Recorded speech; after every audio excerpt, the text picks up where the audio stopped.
కార్యక్రమానికి విచ్చేసినటువంటి పెద్దలందరికీ జై భీమ్. వేదికను అలంకరించిన పెద్దలకు మరియు వేదిక ముందున్న పెద్దలందరికీ జై భీమ్ తెలియజేసుకుంటూ, మరి మాదిగ డప్పుల సప్పులతోటి గుమ్మెడ తాంబూర మోతలు, జంబికల మోతలు, చందు మధ్యల మోతలు, కాళ్ళగజ్జల సవళ్ళు, గానాలు, యక్షగానాలు, బహురూపుల వేషాలు, ఇలాంటి ఎన్నో రకాలైనటువంటి కళారూపాలతో మాదిగ డప్పుల సప్పులతోటి తిరిగినాయి. కాబట్టి ఈరోజు మాదిగ ఉపకులాలుగా అభివర్ణిస్తూ మందకృష్ణ మాదిగ గారు ఈ కార్యక్రమానికి మనకు వర్గీకరణ సాధించడం కొరకు పోరాటం చేసిన సాధించడానికి పోరాటం చేసినటువంటి మందకృష్ణ గారికి పద్మశ్రీ అవార్డు రావడం చాలా శుభసూచకంగా భావిస్తూ వారికి శుభాకాంక్షలు తెలియజేస్తున్నారు.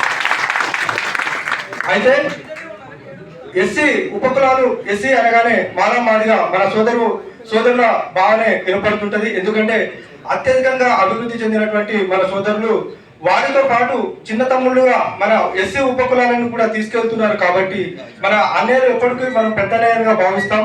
అదే మన మందకృష్ణ మాదిగ గారిని మన జాతికి ఎస్సీ 57 ఉపకులాలకి పెద్దన్నగా మనం భావిస్తూ అన్నగంట నడుస్తున్నాం. కాబట్టి అన్నగారు మనకి ఎప్పుడు చిన్న చూపు చూడకుండా వారితో పాటు వారితో వస్తున్నటువంటి ఏది రిజర్వేషన్ ఫలం ఉందో మనకు కూడా అందిస్తారని భావిస్తున్నాం.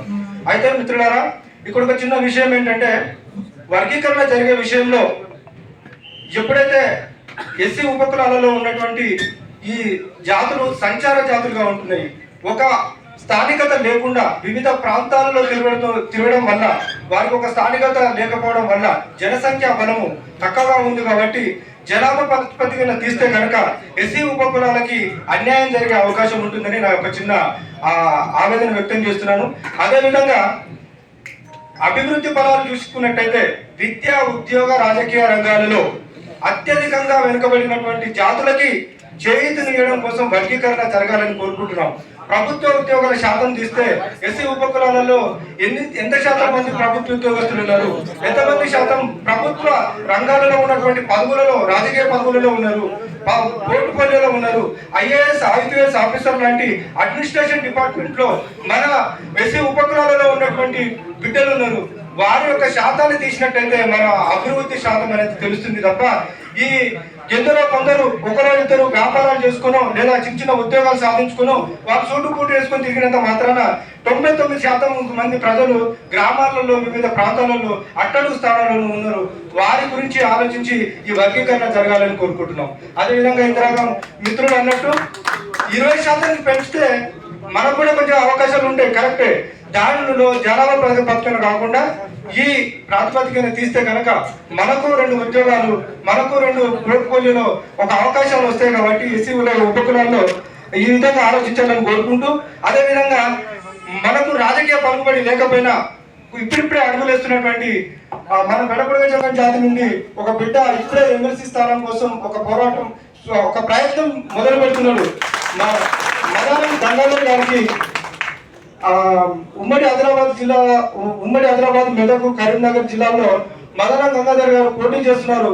ఎస్సీ 57 ఉపకులాల మనం బిడ్డలందరూ మాదిగా సోదరులు మనందరికీ కలిపి మన బిడ్డకి సహాయం చేసి మన ఒక్క ఎమ్మెల్సీ సీటు గెలుపు కోసం సహకరిస్తారని కోరుకుంటూ, ఈ వర్గీకరణ విషయంలో అన్నగారితో పాటు గత 30 సంవత్సరాలుగా గడపడగ జంగం జాతి, గుమ్మడి తాంబూర మోత, అక్కుల దండు, అక్కుల పోరాట సమితి, వివిధ సంఘాలు ఏదైనా సరే వేల సంఖ్యలో పెరడికలను నిండడం కోసం వేల సంఖ్యలో బుడగజంగాలు పోరాటం చేసి వారితో ఉన్నారు. వారికి అన్యాయం జరగకుండా మందకృష్ణ మాదిగ గారు ప్రతి ఒక్కరికి సమానంగా పంచుతారని కోరుకుంటూ, ఈ సందర్భంగా మందకృష్ణ మాదిగ గారు లేరు కాబట్టి నేను బాపట గారు మా యొక్క ఆవేదనను మందకృష్ణ మాదిగ గారికి చేరవేస్తారని కోరుకుంటూ ఈ అవకాశం ఇచ్చిన ప్రజలందరికీ ధన్యవాదాలు.